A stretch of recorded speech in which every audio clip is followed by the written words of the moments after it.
Okay, now let's look at the last example in this lesson. That's what to do when your A value is not equal to 1. In other words, your x squared value isn't a simple x squared. It's got some number in front of it. Let's take the example. Let's try this. Negative 0.04 x squared plus 2x plus 8 is equal to 0. Well, what do you do in this situation when you don't have a simple x squared term to begin with? Well, what you do is you make it into an x squared by dividing the whole equation on both sides by the coefficient in front of the x squared term. So this term has a negative 0.04 in front of it. So I'm going to divide the whole term on both sides by negative 0.04. On the left-hand side, that's pretty obvious that the first term looks like this. And really what I can do is I can write each term separately divided by the negative 0.04. And I'm going to do that. And then equals, and then when you look at this over here, 0 divided by any number is just 0. So we're going to leave that like that. Okay, well over here, these two cancel out. Negative and a negative cancel out. So I'm left with just an x squared. Okay, and this term, 2 divided by negative, positive 2 divided by negative 0.04, is going to give me a negative answer. And that ends up being 50x. And then dividing that into 8.04, negative, changes the positive to a negative, and that is 200, equal to 0.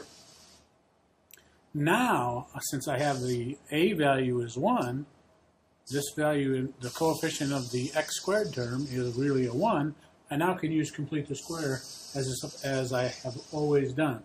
First thing I'm going to do is move this 200 onto the other side by adding 200 to both places. I get x squared minus 50x equals 200. Now I know I want to do the complete the square. So this is a trick I was taught a long time ago. In complete the square, draw the square, the completion of the square boxes. That way you remember to put it on both sides when you find out the term. Well, b here is 50. Half of b is equal to 50. Half of b is equal to 25. 25 squared is equal to 625. So that's the value I'm going to put in my boxes to complete the square. And now I have a perfect square trinomial on this side. Let's figure that out. The root of x squared is x. The root of 625 is 25. 25 times x is 25x times 2 is 50x. There it is. That proves that's a perfect square trinomial. So I can translate this to x and 25. And I use the term from the sign from the middle term. Minus squared is equal to 825. Now I take the square root of both sides.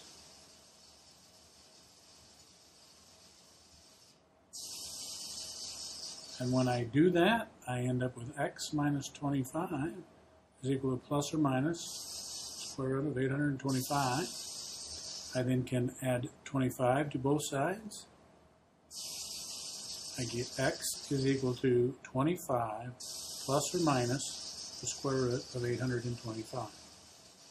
And if I use my calculator and make that into two terms, 25 plus the square root of 825, and x is equal to 25 minus the square root of 825. So I use my handy-dandy calculator and calculate those out. This one is approximately 53.7, and this one is approximately negative 3.7.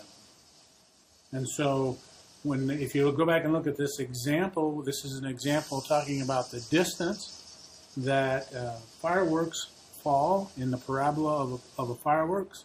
And since we're talking about distance, we don't need a negative distance. So our answer for this guy is right here, because we're talking about a distance problem. And if you go back and look at the problem, its label would be feet.